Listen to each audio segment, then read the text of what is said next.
بسم اللہ الرحمن الرحیم، السلام علیکم ناظرین۔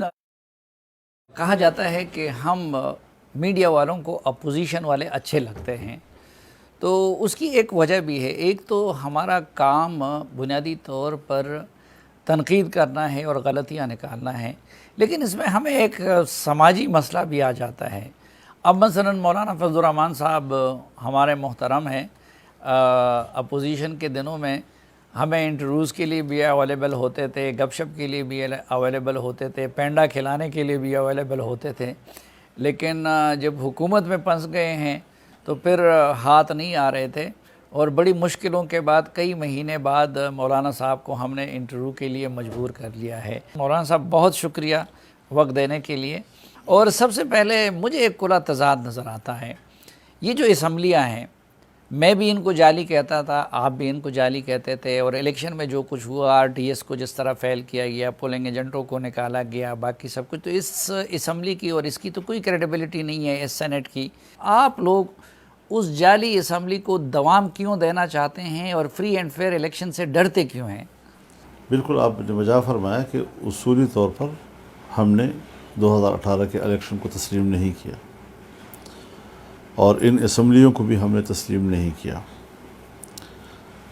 لیکن چونکہ ملک کی سیاست میں تنہا ہم نہیں لڑ رہے تھے، ہم عدم اعتماد اور اسمبلیوں کے اندر تبدیلی لانے سے اصولی طور پر اختلاف رکھتے تھے، اور اکثریت جو ہے جب دوسری جماعتیں بھی آ کر مل گئی تو پلڑا اس سائڈ کا بھاری ہو گیا کہ اب ایوان کے اندر تبدیلی کی چونکہ امکانات زیادہ واضح ہیں، تو بھی ہم نے عدم اعتماد میں پی ٹی آئی کے لوگوں کا ووٹ نہیں لیا، اور جو پولیٹیکل فورسز تھی اور ان کی باقاعدہ ایک رجسٹرڈ پارٹیاں تھیں دوسری اتحادی، تو جس طرح پہلے سے مینگل صاحب آ گئے تھے، وہ تو کافی عرصہ پہلے آ گئے تھے، اس موقع پر بقیہ جو ہے 2-4 پارٹیاں بھی، ایم کیو ایم، باپ پارٹی اور دوسرے آئے، تو یہ جب ایک ماحول بن گیا، اور اس ایک طرف پورے ملک میں عمران خان کی کارکردگی سے جو لوگ مایوس تھے اور اس کو ہر قیمت پر جلد از جلد اتارنے کی توقع اور تمنا رکھ رہے تھے، تو وہ جو معروضی کیفیت تھی اور معروضی ضرورت تھی وہ غالب آ گئی، اور پھر ظاہر ہے جی کہ اس وقت اتحاد کو توڑنا، ان سے الگ ہونا، وہ شاید پھر اس عنصر کو زیادہ تقویت دیتا کہ جس سے قوم نجات حاصل کرنا چاہتی تھی۔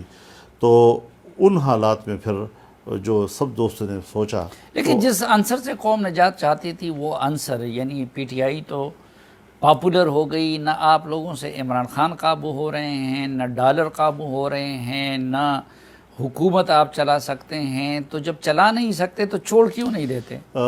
صافی صاحب میں بڑی وضاحت کے ساتھ بات کروں، قوم سے کیوں بات چھپائی جائے، یہ بھی میری دلیل تھی کہ اگر ہم نے مہنگائی مارچ کیے ہیں، ہم نے جلسے کیے اور مہنگائی کے ایشو کو ہم نے اٹھایا، تو ہمارا ایک جشی تلی ایک رائے تھی کہ دیکھیے ریاست کمزور ہو گئی ہے، اور ریاست جب کمزور ہو گئی ہے تو اگر حکومت ہم بھی حاصل کر لیں تو کمزور ریاست ہمارے ہاتھ میں آئے گی، نتیجہ یہ نکلے گا کہ اس نقصانات کی تلافی میں وقت لگے گا، مہنگائی کو ختم کرنا، لوگوں کے ریلیف مہیا کرنا، اس پہ کافی وقت لگے گا۔ اب عام آدمی ان باریکیوں میں نہیں سوچتا جی، عام آدمی اپنی مشکل کو دیکھتا ہے، ایک غریب آدمی اپنی بھوک کو دیکھتا ہے۔ اس پر میں نے یہ ان سے کہا تھا کہ اگر ان حالات میں آپ حکومت لیں گے تو پھر ایک کمٹمنٹ یہ کر لیں کہ صرف انتخابی اصلاحات کا قانون پاس کر کے اور نیب والے کے حوالے سے قانون اصلاحات کر کے آپ الیکشن کا اعلان کر دیجیے۔ لیکن ہوا یہ کہ اس نے جو ڈرامے کھیلے اور جن ڈراموں کی بنیاد پر انہوں نے جعلی قسم کے خط اور یہ ہلا کر اور ایسے ماحول پیدا کر دیا کہ جس ماحول کے بعد پھر ان تمام اتحادیوں نے اس بات پر سوچا کہ ٹھیک ہے، وقتی طور پر ہمیں سیاسی نقصان بھی ہوگا، وقتی طور پر کچھ وہ اوپر بھی جائے گا، اور جس کا ہم پہلے بھی خدشہ کر رہے تھے سو وہی ہوا اور وہی ہو رہا ہے۔ لیکن جب ہم نے ملک کی حالات کو ہاتھ ڈال لیا اور پھر اس کے بعد ہم بڑے گہرائی میں اس صورتحال کی طرف گئے تو یقیناً ضرورت اس امر کی تھی اور اس پر اتفاق ہو گیا کہ ہمیں وقت پورا کرنا چاہیے تاکہ ہم تلافی کی طرف جا سکیں۔ اس وقت صورتحال کنٹرول نہیں ہو پا رہی ابھی تک، لیکن اس کی بنیادیں فراہم کر لی گئی ہیں، اور اس کے لیے انشاءاللہ العزیز مجھے تو اطمینان ہے کہ جس طرح کے جلسوں میں بھی میاں شہباز شریف صاحب کہا کرتے تھے کہ مجھے 6 مہینے چاہیے ہوں گے جی، تو 3.5 سال جس نے ملک کو غرق کیا ہے، اور آپ بتائیں کہ 3 مہینوں کے اندر ہم اس صورتحال کو اسی کیفیت میں لانا، تو وہ جو معاہدات بین الاقوامی اداروں کے ساتھ ہوئے، ملک کو گروی رکھا گیا IMF کے ہاتھ میں، اور پھر FATF کے کہنے پر قانون سازیاں ہوئیں، اور پھر آپ نے اسٹیٹ بینک کو جو ہے وہ IMF کے حوالے کر دیا اسٹیٹ بینک کے آزادی کے نام پہ، تو جو ملک کی معیشت کی چابیاں ہوتی ہیں اور جو ادارے ملک کی معیشت کو کنٹرول کرتے ہیں وہ آپ کی اس حد تک لیکن کمزور وہ ہو تو گئے۔ کہتے ہیں کہ میں امریکہ سے آزادی چاہتا تھا اور روس کی طرف گیا تھا، اور آپ لوگ امریکہ کے مہرے بن کے ان کے خلاف سازش میں استعمال ہوئے۔ دیکھیے بات یہ ہے کہ اس پہ تو اب سارے حقائق سامنے آ رہے ہیں۔ وہ سائفر جو عام طور پر دنیا میں ایک سفیر اپنے ملاقاتوں کے جو تاثرات ہوتے ہیں اس کو کسی طرح، اور وہ آ جاتی ہیں، اور وہ ایک سیکرٹ ڈاکومنٹ ہوتا ہے جی، یہاں تک کہ ایک سیکرٹری خارجہ کے پاس جب باہر سے کوئی ڈاکومنٹس آتی ہیں تو وہ اس کا بھی پابند نہیں ہے کہ وہ اس کے ڈاکومنٹس جو ہے وزیر خارجہ کو دکھائے جی، یہ اس کا بھی پابند نہیں ہے جی، لیکن انہوں نے ایک ایسا طریقہ کر کے کہ اس کے منٹس جو ہیں وہ تیار کیے جائیں اور منٹس کو استعمال کیا جائے، تو اب تو امریکہ نے بھی اس کی تردید کر دی، پاکستان کے اداروں نے بھی تردید کر دی، اور ان کے اس حوالے سے جو بے باکانہ بیانات تھے اس پر تو ہماری سپریم کورٹ نے بھی اس کو ان کی بعض باتوں کو آئین شکنی قرار دیا، آئین شکنی کا لفظ استعمال ہوا اس میں جی۔ اور اب جو آڈیو لیک سامنے آ رہی ہیں جس میں وہ خود کہہ رہا ہے کہ ہم نے اس خط کو استعمال کرنا ہے، اس کے مندرجات کو ہم نے استعمال کرنا ہے، اور خبردار امریکہ کا نام نہیں لینا، اور میں آپ کو واضح طور پر کہتا ہوں امریکہ کا نام نہیں لینا، تو امریکہ کا نام نہیں لینا اور امریکہ کا خیال بھی رکھنا ہے اور امریکہ سے آئے ہوئے ایک خط کو استعمال بھی کرنا ہے، ان تضادات کو اکٹھا کر کے قوم کو گمراہ کرنے کی کوشش کی گئی، اور حقائق آج وقت روز بروز سامنے آ رہے ہیں، اور آپ خود اس کا مشاہدہ کر رہے ہیں، مجھ سے زیادہ آپ نے اس کا مطالعہ کیا ہوگا کہ یہ صورتحال کس قدر بھونڈی اور کس قدر یعنی اس کے اندر ایک خلا ہے، کچھ بھی اس کا وجود نہیں ہے، سو آج وہ ایکسپوز ہو رہا ہے، کھل کر ایکسپوز ہو رہا ہے کہ ڈرامے کیوں کرتے ہو جی، تو ڈرامے کو ایکسپوز کرنا جو ہے اس کے لیے بھی ضرورت تھی۔ لیکن آپ تو عرصے دراز سے ان پہ غیر ملکی ایجنٹ کا الزام لگاتے رہے، تو آپ کے الزام کا تو کوئی ثبوت سامنے نہیں آیا نا، اس کی وجہ وہ روس چلا گیا اور انہوں نے ان کے ساتھ تعلقات مضبوط روس چلا گیا تو وہاں پر جو قدم مبارک رکھے انہوں نے، اور یوکرین کا مسئلہ اسی دن پیدا ہوا، تو اس کے جانے کا تو یہ نتیجہ تھا جی کہ وہاں پر اس کے مبارک قدموں کی برکات سے گیا کیوں؟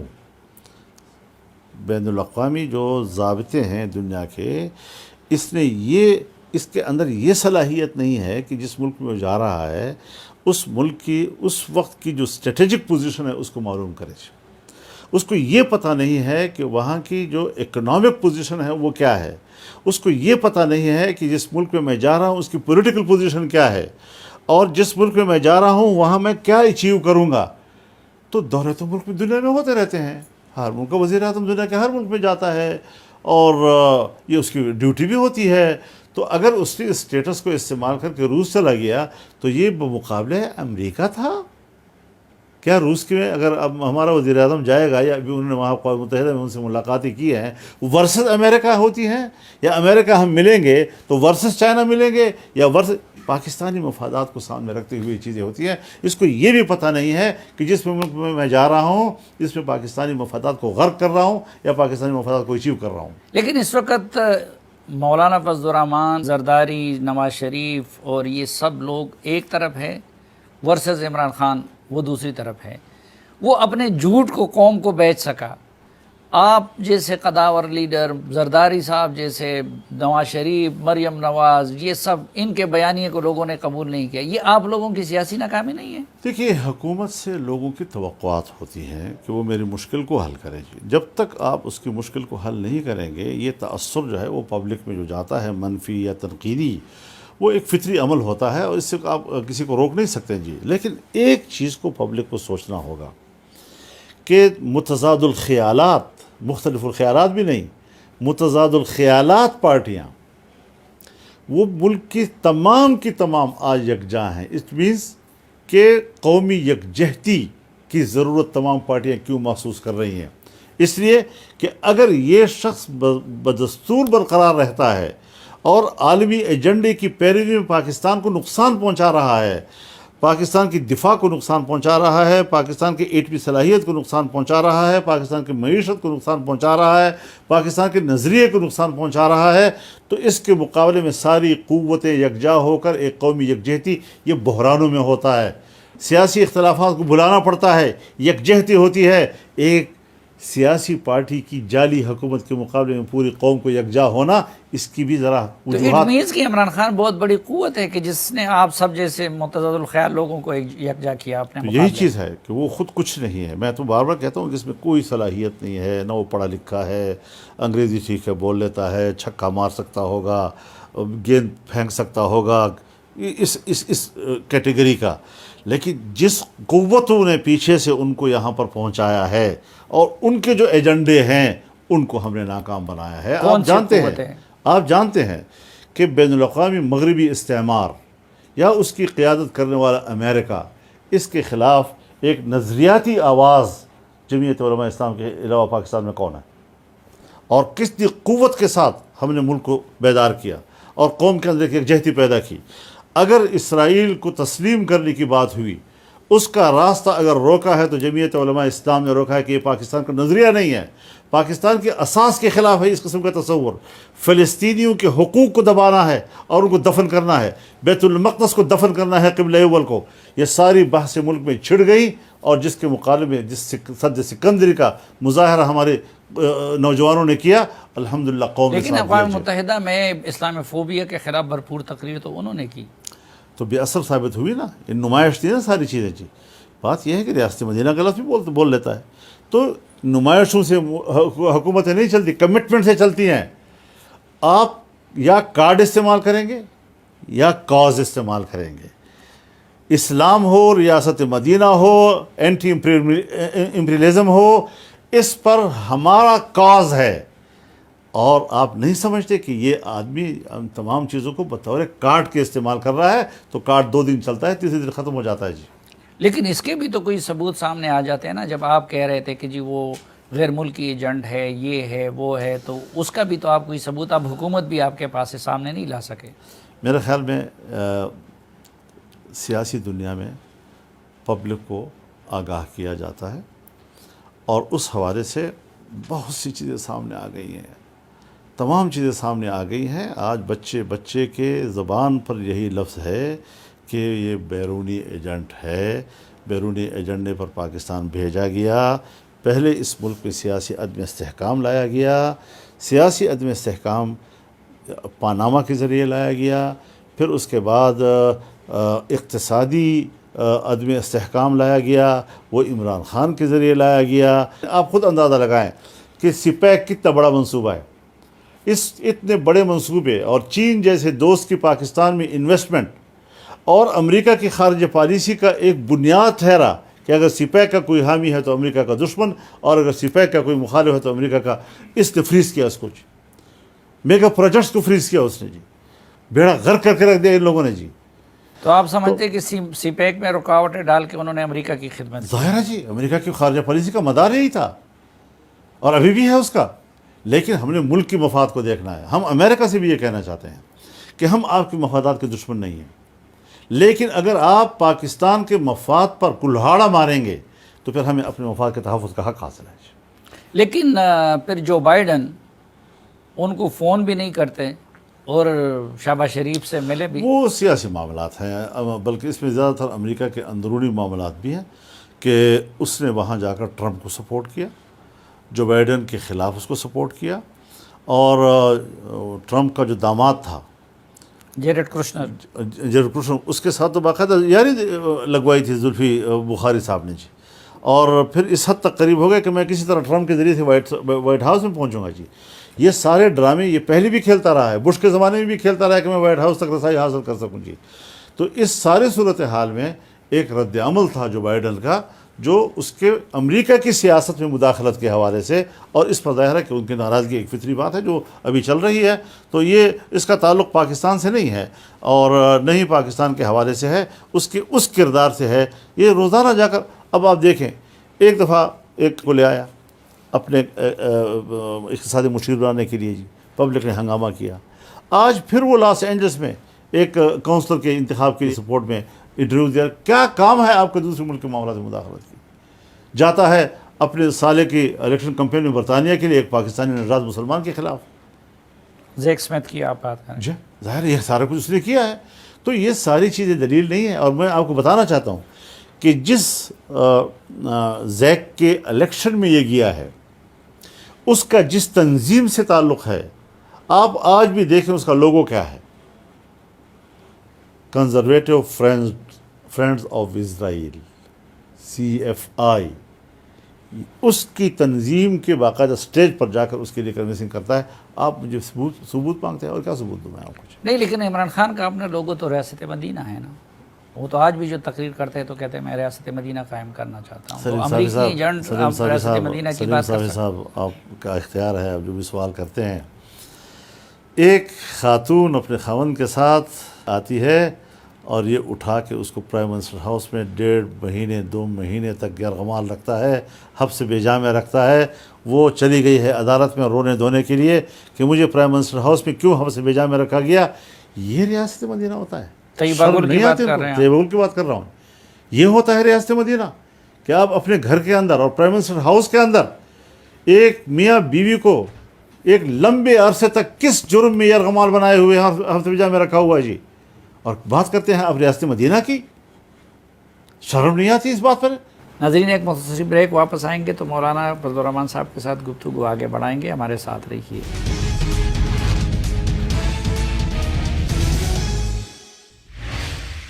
ایک بار پھر خوش آمدید آپ کو جرگے میں۔ آج کے جرگے میں ہمارے مہمان ہیں جمعیت علماء اسلام کے سربراہ مولانا فضل الرحمان صاحب۔ مولانا صاحب، یہ تو اب ڈکی چھپی بات نہیں کہ 2018 کے الیکشن میں ان اداروں نے ہی جن کو اب مسٹر ایکس اور مسٹر وائی کہتے ہیں، اسی مسٹر ایکس اور مسٹر وائی نے ان کی پارٹی میں لوگوں کو بھی شامل کرایا، ان کے لیے RTS فیل کروایا، ان کے لیے پولنگ ایجنٹوں کو نکالا، تو پھر وہ یہ کام کیوں کر رہے تھے؟ مجھے احساس ہے اس بات کا کہ آپ نے سوال کر لیا تو مجھے اس پر بات کرنی پڑ گئی، ورنہ ہم اب اس کی تلافی کی طرف جا رہے ہیں، اور اگر ادارے بھی اس کی تلافی کی طرف جاتے ہیں اور ان کو احساس ہو جاتا ہے کہ ہاں ہم سے اگر کوئی ایسی بھول چوک ہوئی ہے یا ہم نے کوئی بین الاقوامی دباؤ کے تحت ایسے کام کیے ہیں جس کو میری قوم نے قبول نہیں کیا، عوام نے قبول نہیں کیا، اور اس کی تلافی کی طرف آتے ہیں، تو میں نے پہلے دن بھی یہ کہا تھا موسٹ ویلکم، ہمیں اس پہ کوئی اعتراض نہیں ہے۔ تو اب وہ کہتے ہیں کہ جی اس ادارے کو تنازع سے بچانے کے لیے اتفاق رائے سے نئے آرمی چیف کا تعین ہونا چاہیے، اور وہ کہتے ہیں کہ جنرل باجوہ کو ایکسٹینشن دیا جائے ایک مخصوص مدت کے لیے، اور اس کے بعد جو فری اینڈ فیئر الیکشن ہو وہ نئی حکومت اس کا انتخاب کریں۔ تو آپ جنرل باجوہ کو ایکسٹینشن کے حق میں ہیں؟ دیکھیے، عمران خان جب اگر وہ وزیر اعظم تھا، جعلی تھا یا جو کچھ بھی تھا، تو اس نے کس سے پوچھا؟ اس نے اپنی کیبنٹ سے پوچھا، اپنی پارلیمنٹ سے پوچھا، کسی ایک سے مشورہ کیا؟ تبھی تو ڈرافٹ غلط، اس نے نوٹیفیکیشن کا ڈرافٹ غلط تیار کیا، تبھی تو معاملہ الجھ گیا تھا جو 2-4 روز تک اس کو ٹھیک کرتے کرتے، یہاں تک کہ عدالت نے کہا قانون بناؤ، اور پھر قانون سازی کی طرف معاملہ چلا گیا۔ یہ ساری چیزیں اس نے کی اپنی ذاتی رائے اور فیصلے کی بنیاد پر، کہ وہ اپنی کابینہ کو بھی اعتماد میں لینے کے لیے تیار نہیں ہے۔ آج نئی حکومت آ گئی، وہ ہوتا کون ہے ہمیں ڈائریکشن دینے والا؟ اس کا حق کیا بنتا ہے؟ اس کے اوقات کیا ہیں کہ وہ ہمیں کہتا ہے کہ آپ یوں کریں یا یوں کریں؟ جو بھی فیصلہ ہوگا آئین کے مطابق ہوگا، جو بھی فیصلہ ہوگا میرٹ پہ ہوگا، جو بھی فیصلہ ہوگا جس منصب کو اس کا اختیار حاصل ہے وہی فیصلہ کرے گا۔ آپ ایکسٹینشن کے حق میں نہیں ہیں جنرل صاحب کے؟ جنرل باجوہ صاحب کے؟ میرا سرکاری ملازمین کے ایکسٹینشن، میں نے اس وقت بھی کہا تھا جب صرف ایکسٹینشن کی بات تھی، مجھ سے پریس کانفرنس میں پوچھا گیا تو میں نے کہا کہ سرکاری ملازمین کے ایکسٹینشن اور ریٹائرمنٹ کے معاملات چلتے رہتے ہیں، ہم اس کو ایک پولیٹیکل ایشو نہیں بنانا چاہتے، لیکن جب آپ نے ڈرافٹ ہی غلط کر دیا، ایشو بن گیا، پھر کورٹ میں چلا گیا، پھر کورٹ نے آپ سے کہا قانون سازی کا مقصد آپ نے بنا لیا تھا جی۔ میں تو آج بھی کہتا ہوں کہ اس کو ایک پولیٹیکل ایشو ہمیں نہیں بنانا چاہیے، اور اگر اس کی مدت پوری ہو گئی ہے تو یہ پرائم منسٹر کا اختیار ہے کہ اس کو جانے دیتے ہیں، یا اس کا اختیار ہے کہ اگر ضرورت ہے تو وہ لیکن اس وقت وہ کہتے ہیں میں ایک پاپولر لیڈر ہوں، پنجاب میں میری حکومت ہے، کے پی میں میری حکومت ہے، آزاد کشمیر گلگت بلتستان میں میری حکومت ہے، تو ان یہ کی بات رائے آپ کی ضروری ٹھیک ہے، نہیں؟ یہ سب آفٹر شاکس ہیں۔ جب زلزلہ آتا ہے تو 2018 کے انتخابی نتائج کے شاکس ہیں جو ابھی قوم کو دھچ کے مل رہے ہیں، کہ اس کے ابھی تک ہم بھگت رہے ہیں، کے پی میں بھی اور پنجاب میں بھی اور گلگت بلتستان میں بھی بلکہ کشمیر میں بھی۔ تو یہ چیزیں بہرحال طے تو ہوں گی عام انتخابات میں جی، اور عام انتخابات آنے دیں، انشاءاللہ صورتحال بالکل کلیئر اور صاف ہو جائے گی، کوئی مسئلہ نہیں ہے۔ تو آپ سمجھتے ہیں کہ نئے آرمی چیف کا تقرر کا اختیار مطلق وزیر اعظم کا اختیار ہے، وزیر اعظم کا کسی سے اختیار ہے۔ مشورے کی ضرورت نہیں ہے؟ وہ ہاں، یہ اس کی بھلائی ہوگی کہ ہر کام مشورے سے ہو تو اس میں برکت ہوتی ہے، وہ کیبنٹ سے پوچھ سکتا ہے، لیکن اختیار وزیر اعظم کا ہے۔ آئین دیتا ہے، میں تو نہیں جا رہا۔ آپ کیا سجیسٹ کرتے ہیں کہ کس بنیاد پہ کریں؟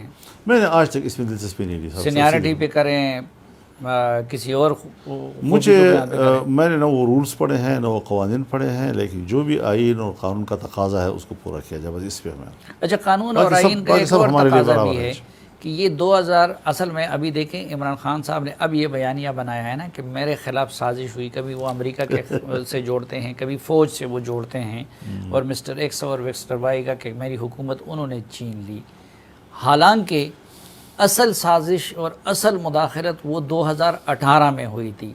اب آپ لوگ حکمران بنے ہیں تو وہ جو 2018 میں غیر آئینی غیر قانونی کام ہوئے ہیں، الیکشن میں مداخلت ہوئی ہے، تو اس کی تحقیقات اب آپ کیوں نہیں کرتے؟ ہاں، یہ بات ضرور ہے کہ جو ان کا بیانیہ ہے کہ میرے خلاف سازش ہوئی ہے، نہیں، آپ کو لانے کے لیے سازش ہوئی ہے، جس میں بین الاقوامی سازش بھی شامل ہے، بین الاقوامی فنڈنگ بھی شامل ہے جی، اور وہ اب ایکسپوز بھی ہو گیا ہے۔ الیکشن کمیشن نے واضح طور پر کہہ دیا ہے کہ اسرائیل سے یہودیوں سے پیسہ آیا ہے، انڈیا سے پیسہ آیا ہے، امریکہ سے پیسہ آیا ہے، اور کہاں کہاں سے آیا ہے، اور کتنے اکاؤنٹس اس کے نہیں دکھائے گئے، چوری چھپے رکھے گئے ہیں جی۔ یہ تو بابر صاحب کو اللہ تعالیٰ اجر دے کہ اس نے اپنے پارٹی میں رہتے ہوئے ان ساری چیزوں کو پبلک کے سامنے لایا، عدالت میں لے گئے ان ساری چیزوں کو، اور وہ ثابت کر گئے۔ ایسا نہیں ہے کہ وہ بغیر کوئی ایک نعرہ تھا اور ختم ہو گئی بات، ثابت کر گئے، وہ ڈاکومنٹری ثبوت اس نے پیش کر دیے۔ اور وہ تو اب جو آدمی عدالت سے ثابت ہو چکا ہو کہ وہ آئین شکن ہے، جو الیکشن کمیشن سے ثابت ہو چکا ہو کہ بین الاقوامی چور ہے، بین الاقوامی پوری دنیا سے پڑھ آ کر رکھا ہے اس نے جی، تو وہ آدمی دوسروں کچھ اور کہتا ہے، شرم نہیں آتی ان کو جی؟ نہیں، ان کو شرم آتی ہے یا نہیں آتی، ہاں، لیکن اس حکومت کو شرم نہیں آتی کہ الیکشن کمیشن نے فیصلہ دے دیا، عدالت نے فیصلہ دے دیا، لیکس آ گئی، لیکن اپنے کیسز تو یہ حکومت ختم کر رہی ہے، نیب قوانین تبدیل کر دیے، لیکن آج تک وہ 2018 میں یہ سب کام کرنے والے اور عمران خان کے خلاف یہ سب کچھ ثابت ہونے کے باوجود ان کے خلاف کوئی کارروائی نہیں ہو رہی ہے، تو کیا یہ حکومت بزدل ہے یا کیا ہے؟ میری جماعت نااہل ہے؟ میری جماعت اس معاملے میں میاں شہباز شریف صاحب سے بات بھی کر چکی ہے، اور ہم دباؤ بھی ڈال رہے ہیں کہ کس چیز کا انتظار، کون سی مصلحت آڑے ہے؟ کیا یہ میاں نواز شریف صاحب سے زیادہ محترم ہے؟ کیا وہ اس کی بیٹی سے زیادہ محترم ہے؟ کیا وہ زرداری صاحب سے زیادہ محترم ہے؟ کیا وہ شہباز شریف سے زیادہ محترم ہے؟ ان کو سالوں سال جیلوں میں رکھا گیا، کار کوٹری میں رکھا گیا، چور کہا گیا، ذلیل کیا گیا ان کو، اور جو بے حرمتی ان لوگوں کی ہوئی ہے وہ آج اتنا اہم بن گیا ہے کہ ہم اس پر ہاتھ تک نہیں ڈال سکتے۔ اور میں نے یہ بات رانا ثناء اللہ سے بھی کی ہے، وہ بھی کہہ رہے ہیں کہ مجھے اجازت دیں فوراً، تو یہ بات عدلیہ نے تو اپنی ماتحت جج کی وقار اور ریٹ کو بحال کر دیا. اس نے آپ کے آئی جی اور ڈی آئی جی کو بھی دھمکیاں دی تھی. اس حکومت نے کیا کیا؟ آپ نے ڈی آئی جی میرا خیال یہ ہے آئی جی کے ریٹ کی میرا خیال یہ ہے کہ وہ ایک کوشش کر رہا ہے، عمران خان ایک کوشش کر رہا ہے کہ میری چوریاں، آئین شکنیاں، بغاوتیں یہ تو سارے سامنے آ گئی ہیں، اور میرے خیال میں کیبنٹ نے فیصلہ بھی کر لیا ہے کہ ان کے خلاف باقاعدہ کچھ آڈیوز کے آنے کا، اور کچھ ذرا میرے خیال مزید اس کو ایکسپوز کرنا چاہتے ہیں جی، بہت سے حوالوں سے، جو مجھے مصلحت ان کی نظر آ رہی ہے جی. حالانکہ میں آپ کے رائے کے ساتھ ہوں، لیکن مجھے جو مصلحت ان کی نظر آ رہی ہے جی. اور یہ کوشش کر رہا ہے کہ میں ایک تاثر دوں کہ مجھے کسی پولیٹیکل ایشو پہ گرفتار کیا گیا ہے، تو جبکہ حقیقت کچھ اور ہے کہ اس کے جرائم اتنے ہیں، دیانت کے حوالے سے، امانت کے حوالے سے اور ریاست کے حوالے سے اتنے جرائم ہیں اس کے کہ اس پر ان کو ہاتھ ڈالنے کے لیے شاید کچھ مزید مواد کی ضرورت ہو. اس کے علاوہ مجھے کوئی اور مصلحت سمجھ میں نہیں آ رہی. لیکن مواد سے پہلے وہ اسلام آباد پہ دوبارہ چڑھائی کا ارادہ رکھتے ہیں. اب وہ اگر لاکھوں لوگوں کو اکٹھا کر کے اسلام آباد پہ حملہ آور ہو جائیں تو پنجاب میں بھی تو ان کی حکومت ہے، پختونخوا میں بھی، تو آپ کیا کریں گے؟ لاکھوں، یہ کیا لفظ ہے سمجھ میں نہیں آ رہی. لاکھوں والے یہ لوگ غریب فقیر لوگ ہیں جی، لاکھوں والے یہ لوگ نہیں ہیں. یہ تتلیاں، یہ یوتھیے، ان کے تلوے اتنے نازک ہیں کہ گرم زمین پر رکھنے کی نہیں ہوتی. وہ نہیں، لیکن ان کے جلسوں میں تو آ رحے ہیں، تو وہ جب آئیں گے سارے ناکام جا رہے ہیں. تو آپ کے وہ فقیر تو گھروں میں ہوں گے نا، ادھر پولیس سے ان کا سامنا ہوگا نا. جلسے بھی حضرت اتنے ناکام جا رہے ہیں. ابھی پرسوں آپ نے دیکھا کشمیر میں ان کی حکومت ہے، اور اس کی جو رپورٹنگ آ رہی تھی ان کی تقریر کے دوران، اور جو منظر نظر آ رہا تھا وہ آپ نے بھی دیکھا ہوگا. پتہ ہے کہ پبلک اس کو کس نظر سے اب دیکھ رہی ہے.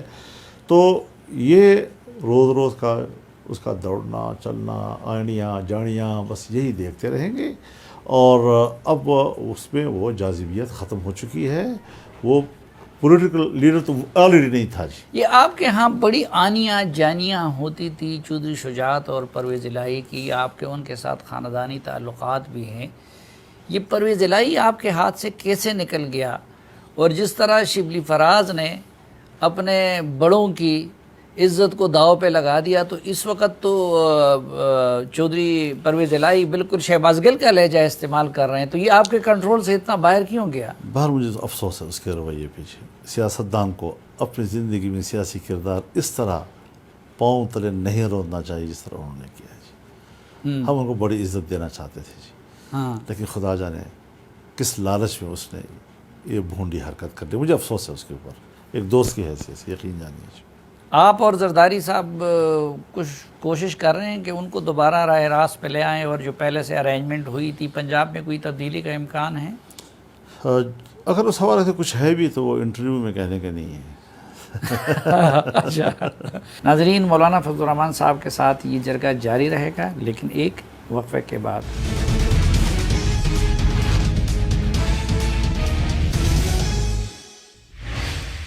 ایک بار پھر خوش آمدید آپ کو جرگے میں. اور آج کے جرگے میں ہمارے ساتھ ہیں جناب مولانا فضل الرحمان صاحب. مولانا صاحب، کچھ لوگ کہتے ہیں کہ جی اس حکومت میں اس لیے ہمت نہیں ہے کہ نیوٹرلز ایکچولی نیوٹرل نہیں ہوئے ہیں، تو اس وقت آپ لوگ اسٹیبلشمنٹ کے رول سے مطمئن ہیں؟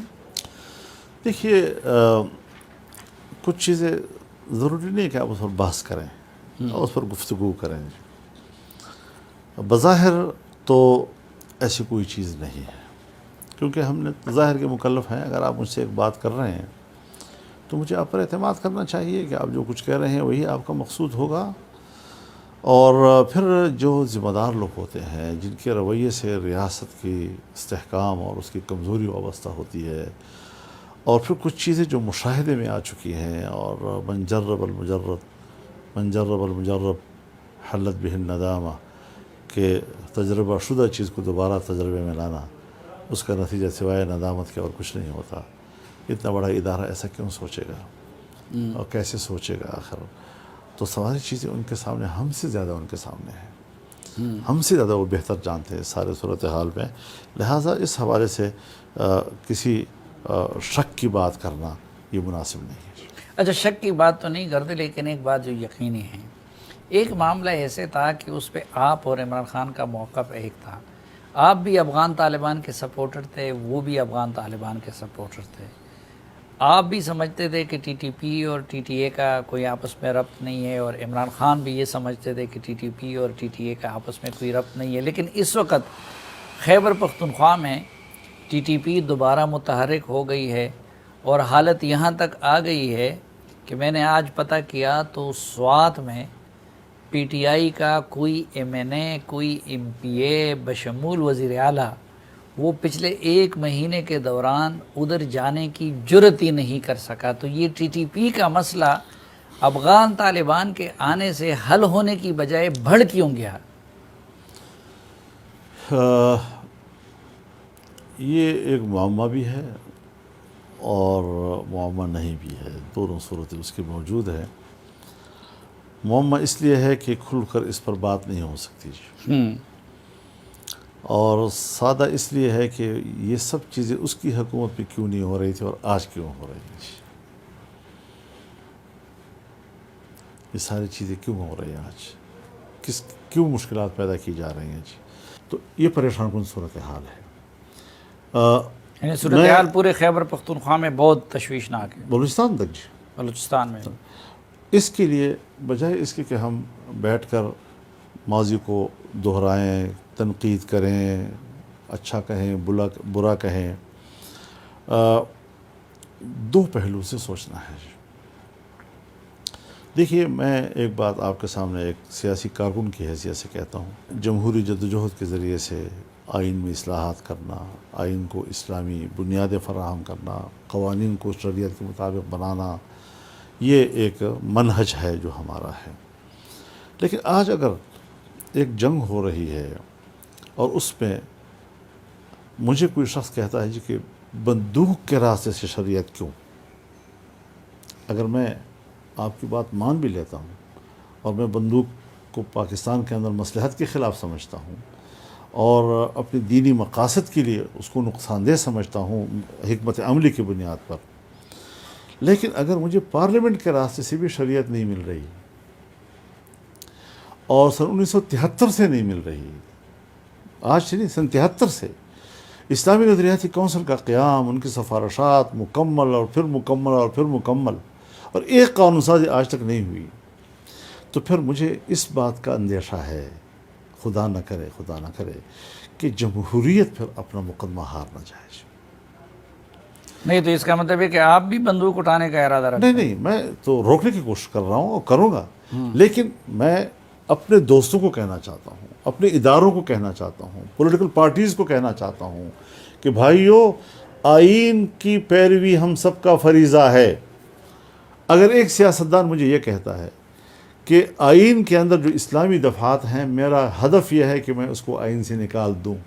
اچھا ٹی ٹی پی کا آپ بھی کہتے ہیں مذاکرات، تو یہ مذاکرات کا نتیجہ امن کی بجائے بدامنی کی صورت میں کیوں نکلا؟ یہی تو میرا سوال ہے جی، کہ ہمیں یہاں پر کہا گیا کہ جی مذاکرات چاہیے، ہم نے کہا جی مذاکرات چاہیے، ہم سیاسی لوگ ہیں، مذاکرات کیسے اختلاف کر سکتے ہیں، مذاکرات کے نتیجے میں صلح چاہیے، ہمیں قبول ہے، صلح کے نتیجے میں امن چاہیے۔ اب یہ پتہ ہمیں نہیں لگا کہ مذاکرات کس نے کیے، کب ہوئے، صلح ہوئی کب ہوئی، معاہدہ ہوا تو کب ہوا، اور اس کے بعد نتیجہ امن کی بجائے جس طرح آپ فرما رہے ہیں یہ کیا؟ تو یہ ساری چیزیں وہ آپ اتنے بے خبر ہیں حکومت میں ہو کہ بے خبر نہیں، بے اختیار ہیں، بے خبر نہیں ہے، بے اختیار ہیں، چیخ و چلا کر ہم باتیں کر رہے ہیں۔ صوبائی حکومت کر رہی تھی، بیرسٹر سیف لیڈ کر رہے تھے، اب آپ مجھے بتائیں کہ جہاں پر اس قسم کے حساس معاملات وہ اس لیول پر ڈیل کیے جا رہے ہوں کہ جہاں نہ اہم شخصیات، نہ وہاں پر سٹیک ہولڈرز، اور کوئی آدمی ادھر ادھر کا وہاں پر، آپ نے کیونکہ پشتو بولتا ہے تو اس کا معنی یہ ہے کہ تو جب بے اختیار ہے تو پھر حکومت میں کیوں بیٹھے ہیں؟ تو حکومت میں ایک شک کے لیے آدمی نہیں بیٹھا ہوتا جی، یہ تو ایک سوال ہے نا کہ آپ پھر حکومت بھی کیوں ہے، یہ تو ہر بات پہ ہو سکتا ہے۔ ایک کمزوری ہے، میں آپ سے کہتا ہوں حل نہیں ہو رہی، دوسری کمزوری، اور ہر ایک پر آپ حکومت میں کیوں ہے؟ آپ کی پروپوزل کیا ہے؟ ہماری آپ پختون بھی ہیں، آپ مذہبی جماعت کے رہنما بھی ہیں اس ریجن. میری پروپوزل یہ ہے کہ وزیر اعظم اس کو خود ٹیکل کریں، اس کو کیبنٹ میں باقاعدہ اس کو زیر بحث لائے، اس کے ایجنڈے پہ لائے، سیکورٹی کا جو کمیٹی ہے اس کا اجلاس بلائے، اس میں سنجیدہ معاملات پر بحث کی جائے، لوگوں کی رائے لی جائے. جو ہمارے صوبوں سے متعلق پارٹیاں ہیں وہ اگر پارلیمنٹ میں نہیں بھی ہیں تو بھی ان کی رائے تو ہے نا. جیسی این پی ہے، جو بھی قوم پرست پارٹیاں ہیں، مذہبی پارٹیاں جو بھی ہیں، سب کو ملا کر بلایا جائے. نظریاتی اختلاف اپنی جگہ پر، لیکن امن پہ تو اتفاق ہے. اور ادھر کس سے بات کی جائے؟ ٹی ٹی پی سے براہ راست یا افغان حکومت سے؟ یہ ابھی میں نہیں کہہ سکتا، کیونکہ جب تک ہم بیٹھتے نہیں ہیں. اسٹریٹجی کا حصہ یہ کہ کہاں بات کی جائے، کس سے بات کی جائے، ان کے ہاں سٹیک ہولڈرز کون ہیں، کس سے گفتگو کی جائے. اس کو خراب کرنے کی بجائے ہمیں کسی بہتری کی طرف لے جانے کی ضرورت ہے.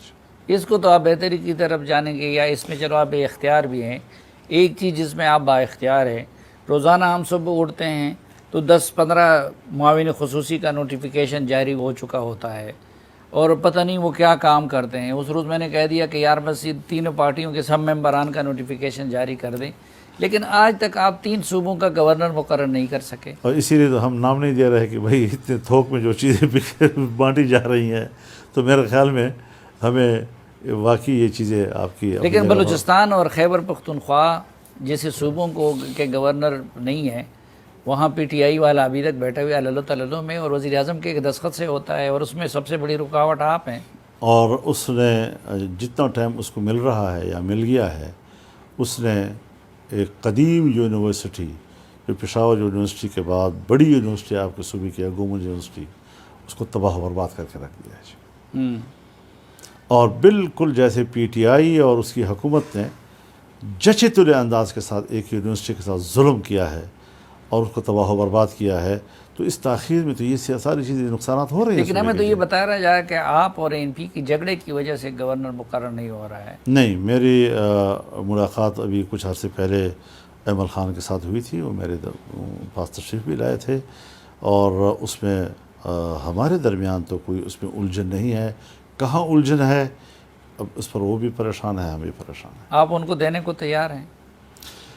میں افتخار بڑے اچھے آدمی ہیں. میاں افتخار ہمارا برخوردار بھائی، بالکل باعزت آدمی ہے، ایک غریب گھرانے سے تعلق رکھتا ہے، اچھے خاندان سے ان کا تعلق ہے، لیکن یہ معاملات شخصیات کی نہیں ہیں، یہ پارٹی کی ہوتی ہیں. اب پارٹی آپ کا اصرار ہے کہ جے یو آئی کا حق ہے، تو ظاہر ہے جی یہ ہمارا، کیونکہ وہاں مقابلے میں ہم ہیں نا. اب بلدیاتی الیکشن میں آپ دیکھیں جتنے ان کے پاس معیار ہوتے ہیں ہمارے پاس معیار ہیں، برابر این پی مان گئی ہے آپ کے ساتھ. ان کے ہاں کوئی اس میں شدت نہیں ہے. اور بلوچستان میں کیا مسئلہ ہے؟ مجھے نہیں معلوم اس کے بارے میں، جس کی ذمہ داری ہے اس کو پورا کرنے دیں. اب میں کہ ہر بات کا جواب دے تھوڑا ہی ہوں. نہیں، تھوڑا سا آپ فراخ دلی دکھائیں نا، ادھر اختر مینگل کو دے دیں، کسی اور کو دے دیں. وہاں پر بھی کوئی مسئلہ نہیں ہے، ہمارا کوئی ضد نہیں ہے کسی معاملے پہ، لیکن کیوں تاخیر ہو رہی ہے یہ میرے نزدیک بھی سوال ہے، اور تاخیر سے نقصان ہو رہے ہیں. اب کراچی میں کیوں نہیں ہے جی؟ کراچی میں یہ بھی کراچی میں کیوں نہیں ہے، کے پی میں تو کیوں نہیں ہے، بلوچستان میں کیوں نہیں ہے، گلگت میں ہو گیا، کشمیر میں ابھی تک صورتحال جو کہ تو جا رہی ہے. تو یہ ساری صورتحال ایسی ہے کہ میں نے آپ سے کہا کہ آفٹر شاکس ہیں. ابھی صوبوں میں جو ہے صورتحال وہ نہیں ہے کہ جس میں ہم کوئی حتمی بات کر سکیں. لیکن آپ نہیں سمجھتے کہ ایک طرف سیلاب، غربت، معیشت تباہ، اور یہ 73 رکنی کابینہ، تو آپ ایڈوائز نہیں کریں گے کہ یہ کابینہ ریشفل کر کے مختصر سی کابینہ میں؟ جتنی زیادہ پارٹیاں ہوں گی اتنی ہی زیادہ آپ کو یہ اکوموڈیٹ کرنا ہوگا جی. پارٹیاں جتنی شامل ہوں گی، اسی لیے اصول سمجھیں کہ تحریک جب چلتی ہے تو سارے مل کر چلائیں تو تحریک طاقتور ہوگی. حکومتیں جو ہیں وہ اگر تنہا اب حکومت کریں گے وہ زیادہ طاقتور ہوتی ہے. جتنے زیادہ اس میں لوگ شامل ہوتے ہیں وہ کمزور چلتی ہے. اس میں بہت سی لوگوں کو راضی رکھنا، پھر جہاں مطلب یہ کہ ہم اور پھر جہاں ایک حکومت جو ہے وہ 1-2 ووٹوں کی اکثریت سے قائم ہے. 70 اور وزیروں اور کی بھی توقع رکھیں ہم. نہیں 70 تو نہیں ہوں گے، لیکن میرے خیال میں یہ سلسلہ نہیں ہونا چاہیے. اسی لیے جمعیت علماء اسلام نام نہیں دے رہی نا. ہاں، اس لیے نہیں دے رہی کہ کیوں بلا وجہ اضافہ کریں اس میں جی. آپ کے دور میں ٹرانسجنڈر بل منظور ہوتا ہے آپ حکومت کا حصہ ہے، آپ کی حکومت میں یہ سب ایک کچھ تو جس پہ مصیبت تمام یہ دینی ہے، جماعتیں معترض ایک ہیں. تو مصیبت یہ ہے کہ آپ حکومت کا حصہ ہیں اور آپ حکومت میں ہیں، جیسے کہ ہم نے صبح و شام جو ہے ایک کر کے بس اسمبلی کے اندر جو ہے وہ اس میں نارمل قسم کی کسی چیزیں بھی آتی ہیں، اراکین ہوتی بھی ہیں، کبھی اراکین نہیں بھی ہوتے. ہم جہاں جہاں پر ہمارے نوٹس پہ ایک چیز ہوتی ہے تو یہ کوشش کرتے ہیں کہ ان کے این جی اوز جو ہیں وہ غلط معصومانہ قسم کے آغاز ابتدا کرتے ہیں، پارٹیوں کے اندر لابنگ کرتے ہیں، پھر ان کو پاس کرنے کے لیے ایسا موقع تلاش کرتے ہیں کہ ہو جائے. اتفاق سے اس دن ہماری ایک خاتون ممبر موجود تھی، وہ چیخ رہی تھی کہ بھائی کمیٹی میں لے جاؤ، سمجھ دو. آپ بھی معترض ہیں اس پہ؟ میں معترض ہوں. معترض کیا، میں کوئی اسلام سے متصادم سمجھتا ہوں. مجھے اس کی کوئی پرواہ نہیں ہے کہ آپ حکومت میں تھے تو آپ اسمبلی میں تھے تو آپ یہ تھے، آپ یہ تھے. واپس کرائیں گے. کل اگر مجھے اس پر آگاہی نہیں تھی یا میری توجہ اس طرف نہیں جا سکی، اس کا یہ معنی تو نہیں ہے کہ پھر وہ صحیح ہو گیا. واپس کرائیں گے آپ؟ تو انشاءاللہ میں نے ترمیم پورے جامع ترمیم میں نے تیار کی ہے اور وہ سرٹ میں داخل. آپ جس تنظیم کے سربراہ تھے پی ڈی ایم، وہ پی ڈی ایم مرحوم سی ہو گئی ہے، غائب ہو گئی ہے، تو اس کو دوبارہ زندہ کرنے کا کوئی ارادہ ہے آپ کا یا وہ صرف پی حکومت ڈی ایم کا کی؟ اجلاس بلانا ہے ان قریب انشاءاللہ العزیز. میرا خیال ہے کہ اس مہینے میں انشاءاللہ اس کا سربراہی اجلاس کریں گے. اچھا، ابھی زندہ ہے، برقرار ہیں، بالکل ہے انشاءاللہ. اور پیپلز پارٹی کو اس میں دوبارہ شمولیت کا دعوت دیں گے؟ نہیں، ابھی اس کی شمولیت کے ایجنڈے کی بات نہیں ہے، پہلے تو ہم خود آپس میں تو بیٹھے نا چاہیے ایک لمبے عرصے کے بعد. چلے اللہ آپ کو جلد بیٹھنے کی توفیق عطا فرمائے. ناظرین، مولانا فضل الرحمان صاحب کی ایک بار پھر شکریہ کے ساتھ آج کے جرگے سے اجازت چاہتا ہوں. اللہ حافظ.